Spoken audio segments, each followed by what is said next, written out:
All right, so in this video, we're going to talk about pre-contract listing templates and pending listing templates. These are list side templates that you use when you're representing a seller. Obviously, pre-contract meaning it's listed for sale or going to be listed for sale soon. And pending listing templates would be homes that you had listed and now are under contract and you're representing the seller. So pre-contract listing templates essentially are used when you're getting ready to list a property or you have a property listed. The main difference, and we'll still cover like the features of the templates.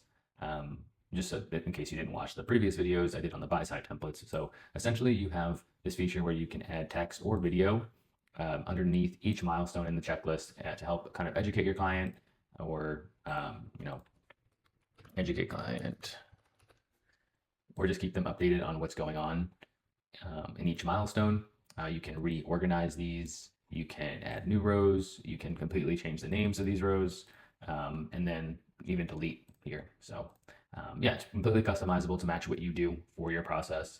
A big thing here is the main difference between a buy side template and a listing side template would be what dates you use. So for a pre-contract listing template, you have key dates that are listing agreement date, listing expiration date, and then a desired list date and open house date, but you probably won't use that one that much. So for example, this is saying that 5 days before the desired list date, make this due date, make this milestone due, which is hire photographer and videographer. You can, again, completely customize it, make it 1 day, you can do whatever you want. The other thing is emails. So these auto emails will be sent to the client when the milestone is marked complete. So for example, the hire photographer, videographer milestone, the subject can be listing photos scheduled. And then, maybe you can write something kind of making recommendations to your seller on what to do to get the property ready for photos. And you can do that for every milestone here. And as you can tell, if there's nothing in there, like this has something, so it's green, this one is blank, so it's gray. If you just add a subject, it will, or subject into body, it'll make it green. So yeah, that is the pre-contract listing. Now, if we go back, we can take a look at pending listing templates. Pending listing templates are more similar to buy-side templates because they're under contract.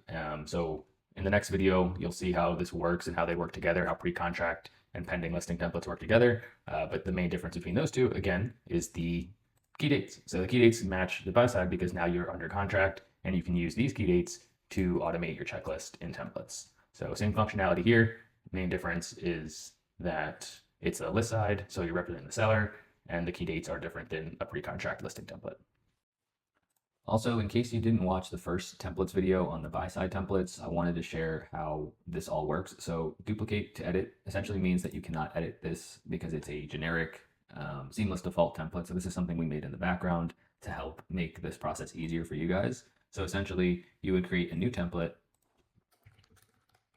and then select the type of template it is. So this is pre-contract, and then you want to duplicate it from the default template here. So we're going to duplicate it from the Seamless default pre-contract template, and then that'll make this new template that you can actually edit. The one that I was showing you earlier is the one that I already made, my FG pre-contract listing, generic listing template. So now you can come in here and make it your own. You can name it whatever you like. You can actually rename it here. You can delete it. You can make it your own. Same thing with the pending listing templates as well. So that's how you duplicate a template that we already have in the system for you to make it your own. You can also make a blank template. So if you want to start from scratch, you just select blank template and then create, and you'll get a blank template, and you can add a bunch of rows and do your thing.